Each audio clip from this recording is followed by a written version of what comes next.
Round two, the back end of the snowstorm has begun. It's midnight.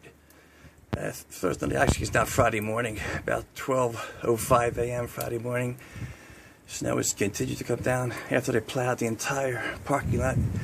You see the mounds of snow, there's nowhere else to put it. They're now calling for another possible 6 inches of snow overnight tonight to add to the about 10 we got earlier today. I'll just show you both sides here. It's coming down quite a clip.